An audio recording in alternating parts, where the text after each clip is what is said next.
It's great to be here. It's an honor. It's kind of exciting. It's overwhelming, in fact.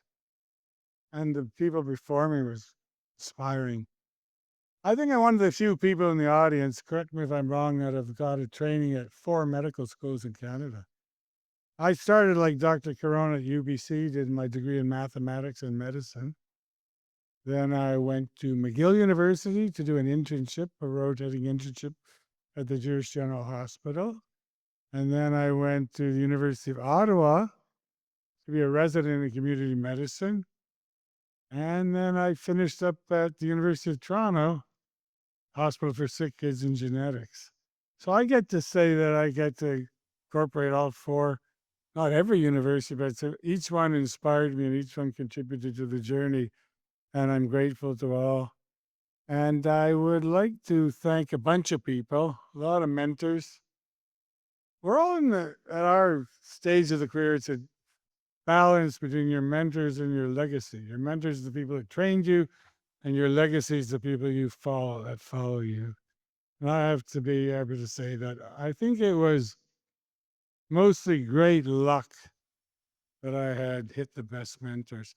Let's go back to Tony Miller, who went to the University of Toronto in the 1980s when they were at the National Cancer Institute of Canada epidemiology unit at McMurray Building. And I was a resident, and he said, "Come, Stephen, you can work on cervical cancer screening." And I was sat there honing my Fortran skills back in the 80s. And we wrote a paper on cervical cancer, and we started a project on screening for breast cancer. Canadian National Breast Cancer Screening Study. We started in 1983, and we published in 2014. Like, if you're going to make a difference, it takes a couple generations, and we're still not done. Then I want to thank Joe Clark, who was the head of genetics at Sick Kids Hospital. After that, I wanted to study genetics of cancer, and there's no such thing. And they said to me, they said, "Okay, Stephen, you're resident in community medicine. I'll give you a spot at Sick Kids. You're going to make you an R5 in pediatrics," which people that know me know how to lie. That wasn't.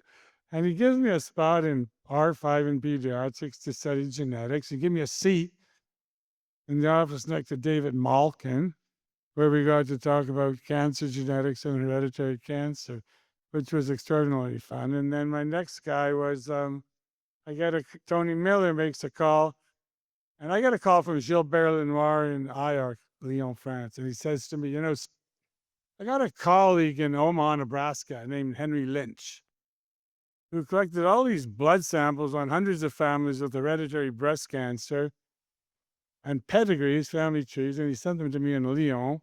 And I got a lab, we're running all these markers, so I need someone to work out the statistics. Are you interested?" I said, "Yeah, that sounds like a great job." And for 2 years, I worked there.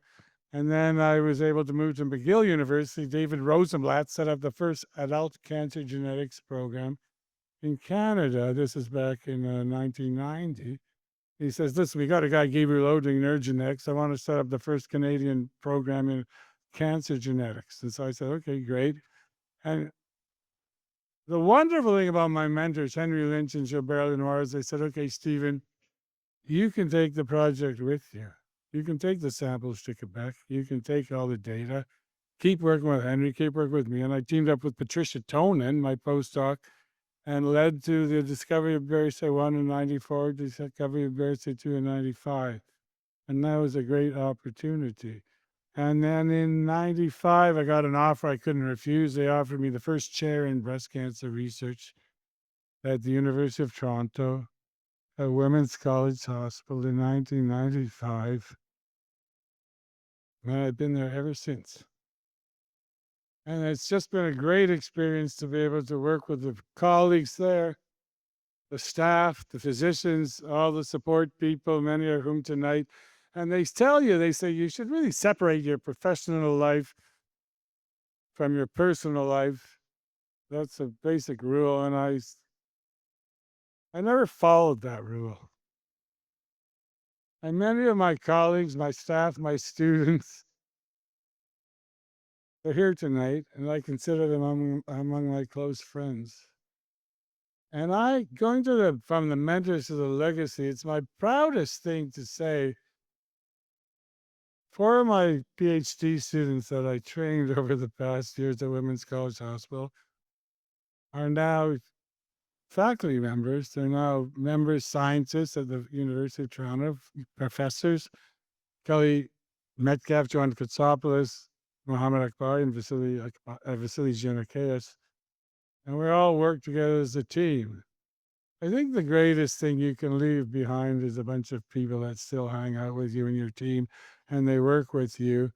I like to thank everybody at Women's College Hospital. I like to thank the people at the University of Toronto Dalla Lana School of Health, School of Public Health, has been my home.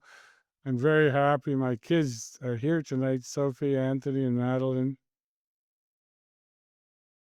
I'm really overwhelmed and grateful for this honor to be in the Canadian Medical Hall of Fame. And I realize I got to keep working because the job of the breast cancer research, we got to keep, we're going to keep working until the job is finished. So thanks, everybody.